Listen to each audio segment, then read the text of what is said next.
I'm Whitney, I'm a registered dietitian, and today I'll be going over your visit 2, which will talk about your protein needs for after surgery. So protein needs vary depending on your gender and the type of surgery you're going to be having.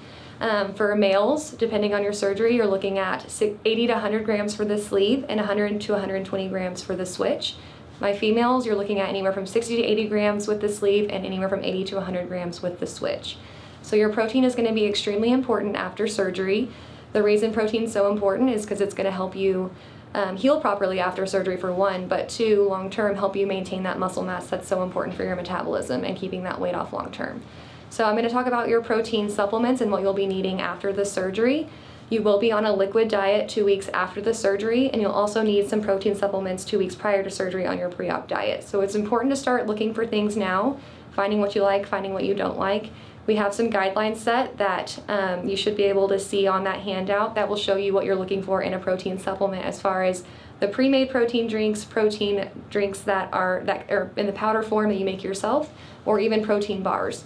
So all of this can really help you when you're at the store looking for drinks that will work for before and after surgery. Protein is going to be important for you to kind of moderate and get throughout the day. It's not something you want to just do all at one time or all in one meal. Protein can only be broken down at a certain rate. So if you're eating too much protein or drinking too much protein, if you think you can make a 60-gram protein drink in the morning and get all your protein for the day, that's not going to really benefit you in the long run. So thinking about spreading out your protein with all your meals and all your snacks is really going to be the most beneficial for you long term.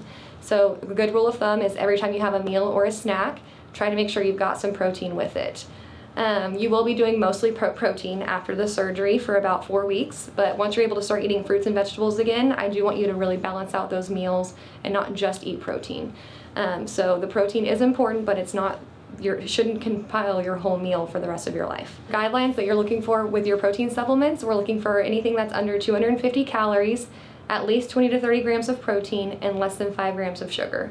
So when you're looking for those things at the store, just look at the nutrition label and try to find those that fall within the criteria that we've set for after surgery. So just to give you guys a little bit of an example, this would be considered a protein drink or a protein shake. This is going to be more of a meal replacement shake. It's a full liquid. So when you hear the term full liquid, that means it's thicker, it's creamier, it's more milk-based. When you hear the term clear liquid, we would be talking something about this. It's thin, you can see through it, it's more of a water with protein in it. So you can see this one has 15 grams of protein. So your protein supplements kind of vary depending on what you're looking for. Like I said, this one would be a meal replacement drink. This one would be kind of like a water bottle, so you can kind of sip on it throughout the day. These should be treated like a meal, so this shouldn't take you all morning or all afternoon to drink. You can also have protein supplements in the form of powder, so you can make your protein drinks yourself. I actually do recommend that you have some of this at least on hand, and you got to remember your stomach's going to be a lot smaller, so you're going from being able to tolerate a lot of liquid at once to a very small amount, typically about 4 to 6 ounces right after surgery.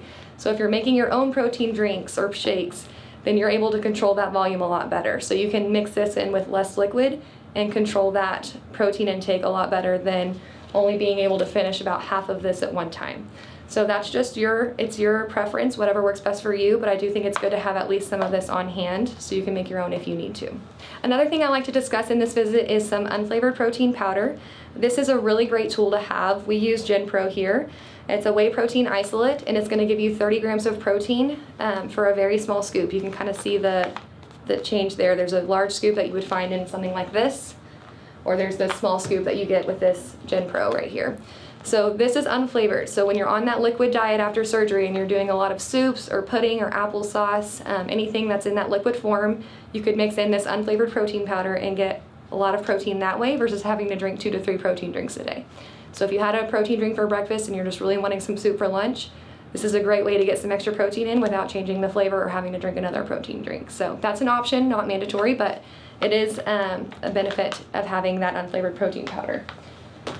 Another thing I also like to discuss in this visit is the type of protein that you use with your protein supplements. A lot of times after a surgery like this with the sleeve or the switch, lactose intolerance is a little bit more common.